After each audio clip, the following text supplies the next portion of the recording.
जय श्री राम बंधु। आज के इस ब्लॉग में आप सभी का बहुत बहुत स्वागत है।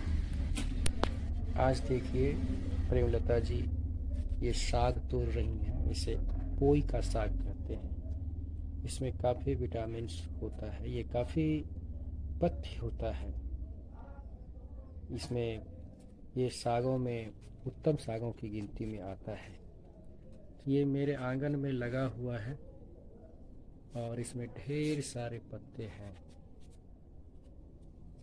साग का खासियत ये है कि इसमें अगर थोड़ा सा किसी सब्जी को बनाते हैं उसमें थोड़ा सा अगर इस साग को आप मिला देते हैं तो सब्जी का टेस्ट बढ़ जाता है। एक दो मुट्ठी मिलाने से सब्जी का काफ़ी टेस्ट बढ़ जाता है। अच्छा, तो आपने ये साग देखा, कभी मौका लगे तो आप भी इसे अपने सब्जी में मिला के बनाइएगा। कोई भी सब्जी, किसी भी सब्जी में मिलाया जा सकता है ना। आलू का भुजिया, रस वाला सब्जी, आलू का दम। तो आपने सुना आलू का सब्जी रेसिपी जो भी बनाते हैं, आलू का सब्जी या भुजिया या दम भुजिया। वाला सब्जी, उसमें ये बहुत अच्छा काम करता है। बड़ा अच्छा टेस्ट लेके आता है। तो ये शुरुआत सुबह है। घर की महिलाएं जितने भी घर को अभी आप देखेंगे सुबह सुबह हर दाल दाल दाल में भी इसको मिलाया जा सकता खिचड़ी है। में। खिचड़ी में मतलब कुछ भी बनाते हैं तो आप उसमें इसको मिला सकते हैं। नहीं यही ना जैसे सब। पालक मिलता है उसी तरह। जैसे पालक का आप यूज करते हैं ना, वैसे आप इसका इस्तेमाल कर सकते हैं अपने खाने में। तो बहुत फायदेमंद ये साग है। अब मैं महिलाओं के बारे में यही कहूँगा कि सुबह होते ही महिलाएं अपने घर के कामों को करने में लग जाती हैं। रसोई की सफाई, आंगन की सफाई, घर की सफाई और सबके लिए वो खाना तैयार करती हैं। और मैंने वाच किया कि हर महिलाएं सुबह होते ही अपने काम पे लग जाती हैं घर गृहस्थी के लिए, क्योंकि किन्हीं को ऑफिस जाना है, किन्हीं के बच्चों को स्कूल जाना है। तो सबको कार्य कार्यस्थल पर जाने से पहले सबको खाना वो खिला करके भेजती हैं। और अब मैं देखता हूँ अपने गांव में तो महिलाएं तो सब बिजी हैं, लेकिन पुरुष वो जो है घूमने में ज़्यादातर लगा हुआ है गांव के चौराहे पे। अब अभी देखा जाए तो गांव के हर चौराहे पे आपको 10 पुरुष मिल जाएंगे जो काफ़ी इंजॉय कर रहे हैं, काफ़ी खुश मिजाज दिख रहे हैं। अब उनकी खुशी का राज तो आपको समझ में आ ही गया होगा कि ये महिलाएं हैं। तो बंधुओं, जिस प्रकार वो तन्मय होकर के अपने कर्तव्यों को करती हैं तो हमें भी करना चाहिए और उनका सहयोग करना चाहिए। और आप जो इंजॉय कर रहे हैं, घूम रहे हैं, वो अच्छी बात है, घूमिए, लेकिन घर को घर बनाए रखने के लिए सुबुद्धि की आवश्यकता है। और वो सुबुद्धि तभी आता है जब आप अपने ग्रंथों का अध्ययन करते हैं, तभी बातें आपके समझ में आती है। मानस का एक चौपाई मुझे ध्यान में आ रहा है कि जा पर कृपा राम की होई, ता पर कृपा करहि सब कोई।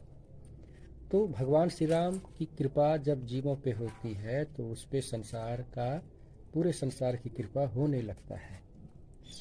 तो भगवान की कृपा क्या भगवान पक्षपाती हैं? नहीं, भगवान कर्तव्य देखते हैं, आपके कर्म को देखते हैं। अगर आप अपने कर्म के प्रति समर्पित हैं तो वो कर्म आपकी पूजा समझी जाएगी और इस पे भगवान की प्रसन्नता होती है और आप सफलता को प्राप्त करते हैं। और इस कर्म सिद्धांत को समझने के लिए मैं तो यही कहूँगा कि आप उन महान संतों को सुने जो सोशल मीडिया के माध्यम से हम लोगों को, हमारे घर गृहस्थी को सुख शांति, घर गृहस्थी में सुख शांति के लिए शास्त्र सम्मत सिद्धांत और कर्तव्य, हमारा जो कर्तव्य है उसके बारे में वो हमें बताते हैं।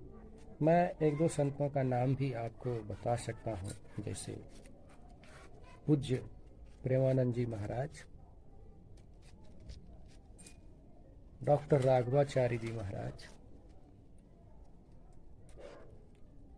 पुंडरीक जी महाराज, इंद्रेश जी महाराज, राजन जी महाराज। ऐसे ऐसे संत हैं जो हम कैसे सुखी हों उसके लिए वो प्रयत्नशील रहते हैं। अब मुझे उन्हें अगर सुनने का अवसर मिलता है तो ज़रूर सुनना चाहिए, और पूर्ण अवसर है तो अपने धर्म ग्रंथों का अर्थ हिंदी में या अपनी भाषा में उसे समझना चाहिए और उसे अपने जीवन में उतारने का प्रयास करना चाहिए। घर का माहौल केवल महिलाओं पे ही निर्भर नहीं करता, घर के सभी सदस्यों पे निर्भर करता है, और उसमें कोई अगर जागरूक, समझदार, संस्कारवान, गुणवान है तो अपने घर को सही रास्ते पे वो ले आता है। अब ज़रूरी है घर का माहौल अच्छा कैसे बने, तो उसके लिए ज़रूरी है कि आपके अंदर अच्छे विचार आएँ, और अच्छे विचार कैसे आएंगे तो उसके लिए ज़रूरी है अच्छे सिद्धांतों को समझना, अच्छी बातों को पकड़ना, उसे अपने जीवन में उतारना। और अच्छी बातें, कुछ अच्छी ऐसी बातें होती हैं जो सुनने में मात्र अच्छी होती हैं, पर उतारना उसे कठिन होता है। तो जो हमारे संत महात्माओं द्वारा बताया जाता है जिससे जीवन सुखमय हो सके, तो हम लोग उन बातों को अपने जीवन में उतारें और अपने घर को घर बनाए रखने में सभी सदस्यों का सहयोग करें। और कभी थोड़ा मोड़ा ऊंच नीच हो भी जाता है किन्हीं सदस्यों से, तो उसे नज़रअंदाज भी करना चाहिए अगर वो सामान्य सी बात है, सामान्य सा मिस्टेक है। जैसे कोई काम भूल जाना, उसे किया जा सकता है, जब याद आए तो उसी समय उसे पूरा कर लीजिए। बाजार 4 सामान लेने गया था, एक सामान भूल गया, तब उस बात को लेकर के घर में घर का माहौल कलुषित नहीं करना चाहिए। तो आप थोड़ा ध्यान रखेंगे तो आपका घर भी, उसको वहाँ का माहौल अच्छा हो जाएगा, बच्चे आगे बढ़ेंगे, तरक्की करेंगे। और ये याद रखें, जिस घर में माता पिता अक्सर लड़ाई झगड़े करते हैं, उस घर के बच्चे आगे चल के अपराधी ही बनते हैं। और घर में भाषा का प्रयोग मर्यादित हो और मर्यादित भाषा का प्रयोग ना करें, तो मुझे लगता है कि घर घर के लायक रहेगा। तो हमारी धर्म पत्नी जी ने साग को तोड़ लिया। अब ये कितना साग होगा, ये 2 मुट्ठी हो जाएगा, 1 पौवा होगा इसको, लगभग 250 ग्राम के आसपास ये साग तोरी है। थोड़ा सा दाल में, और सब्जी में। इसी 250 ग्राम साग को ये थोड़ा सब्जी में मिलाएंगे, दाल में मिलाएंगे, और एक टेस्टी खाना बन जाएगा। अब ये इनको देखिए, टूटा हुआ बाल्टी भी ये पिछले 6 महीने से चला रहे। हम बोलते हैं कि इसमें एक काम की, जब इसको हटाइए तो ये कहते हैं नहीं नहीं, अभी तो इसमें जो पानी से धोते हैं वो पानी तो निकल जाता है। इसको अच्छी तरीके से भली भांति साफ कर लीजिए, और फिर उसे सब्जी में, जैसे पालक का साग मिलाते हैं ना, जहाँ जहाँ पे पालक आप देते हैं वहाँ वहाँ आप इसका इस्तेमाल कर सकते हैं। बल्कि बहुत अच्छा टेस्ट लगता है। इसे कहते हैं पोई पत्ता का साग। इसे क्या कहते हैं, आपकी तरफ क्या कहता है ये हमें कमेंट के माध्यम से बताइएगा। हमारी तरफ तो इसे पोई कहा जाता है, पम ओकार यो पोई। तो अपना और अपने परिवार का ख्याल रखें और घर के माहौल को प्रसन्नतापूर्वक रखें। घर का माहौल प्रसन्नता, घर में प्रसन्नता रहनी चाहिए। सारे सदस्य जो हैं अपने कर्तव्यों को करें, बच्चों को समय पे पढ़ना लिखना, स्कूल जाना, कभी अगर थोड़ा मोड़ा अगर त्रुटि होता है तो उसे प्यार से समझाया जा सकता है। तो अपने कर्तव्यों, अपनी भावनाओं का ध्यान रखें और अधिक से अधिक अच्छे गुणों का संचार अपने भीतर करें। और मनुष्य का जो जीवन है बड़ा ही अनमोल जीवन है। अगर आप इसमें कामयाब होते हैं, प्रयास करते हैं, तो आप कामयाब ही रहेंगे। अन्यथा होई है सोई जो राम रचि राखा, को करी तर्क बढ़ा हिंसा का। शास्त्र के बहुत बहुत सिद्धांत हैं कि ईश्वर भी देखते हैं कि जब विनय से व्यक्ति ना माने तो फिर वो क्रोध करते हैं। उनका उदाहरण है, विनय न मानत जलधि जल गए 3 दिन बीती, बोले राम सकोप तब भय बिनु होई न प्रीति। ये कोप हमारी आपकी नहीं, ये ईश्वर के कोप की बात कर रहा हूं। अगर आप कहीं पे अनुनय विनय शिष्टाचार से किसी को ट्रैक पे लाना चाहते हैं, वो नहीं आता है, तो आप समझ लीजिए होई है सोई जो राम रचि राखा।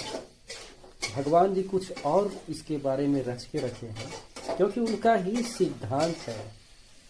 जो विनय पूर्वक आग्रह को, शिष्टाचार को नहीं मानता है, तो उसके लिए दंड का विधान न्यायपालिका के द्वारा, जहाँ पे न्यायपालिका मानव निर्मित न्यायपालिका अगर वहाँ पे अगर अपना कार्य समय पे नहीं कर पाती है, तो ईश्वर की न्यायपालिका है कि विनय न मानत जलधि जल गए 3 दिन बीती। जलधि समुद्र को कहते हैं। समुद्र देव जब भगवान के अनुनय विनय को नहीं माने तो फिर बोले राम सकोप तब भय बिनु होई न प्रीति। तब वही प्रभु कोप करते हैं वैसे लोगों पे, उसके घर का सुख शांति सब कुछ नष्ट हो जाता है। ऐसे बहुत सारे उदाहरण हमारे समाज में है, जिसके अंदर अहंकार है, शिष्टाचार का अभाव है।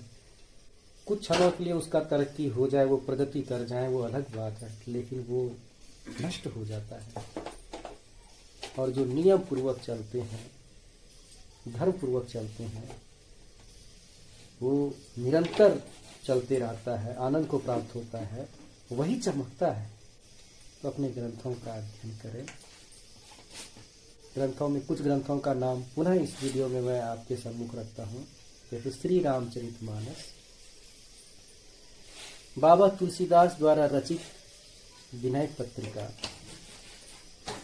नाभादास जी कृत भक्तमान, प्रियादास जी द्वारा टीका किया हुआ भक्तमान, श्रीमद् भगवद गीता, भागवत महापुराण, ये 5 ग्रंथों का जिन्होंने शरण ले लिया, पढ़ना शुरू कर दिया, मुझे लगता है कि उसके जैसा आनंद का अनुभव दूसरा कोई नहीं कर सकता। तो क्या जाता है, आप पढ़ के देखिए उसमें लिखा क्या है, समझ के देखिए, फिर देखिए आपके परिवार का, आपके घर गृहस्थी का जीवन कैसा होता है। पहले तो आप में ही बदलाव शुरू हो जाएगा। क्योंकि जब किसी पिता अपने बच्चे को हवा में उछालता है बचपन में, तो बच्चे को बड़ा आनंद आता है, मजा आता है, उसे भय नहीं रहता कि वो गिर जाएगा, उसे ये विश्वास रहता है कि पिता है तो किस बात का गर्व है। तो उसमें भी जगत पिता जो अपना वचन दे रहे हैं, उनका जो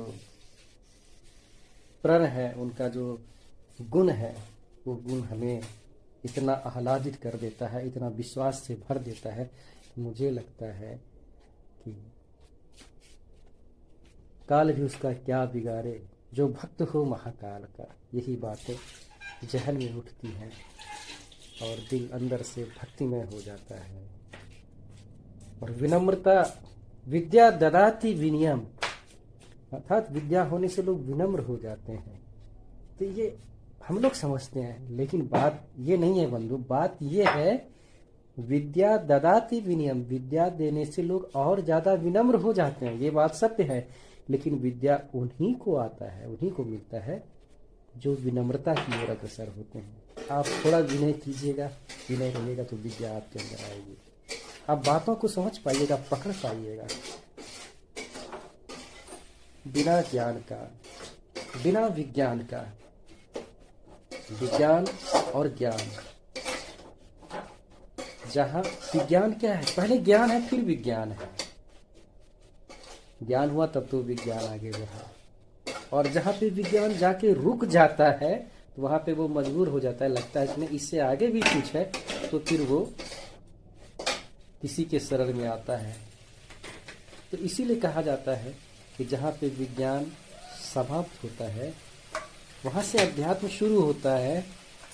यानी कि विज्ञान के ऊपर भी कुछ चीज है, उससे ऊपर भी है, वही तो सत्ता है, वही तो परम पिता है, वही तो जगदीश्वर है। तो बंधु, अब हमें इजाजत दीजिए, पुनः आपसे अगले ब्लॉग में मुलाकात होगी। अपने कर्तव्यों भावनाओं पे ध्यान रखें और ज़्यादा से ज़्यादा सद्ज्ञान का अपने अंदर विस्तार करें। जय श्री राम, जय श्री राम, जय श्री राम।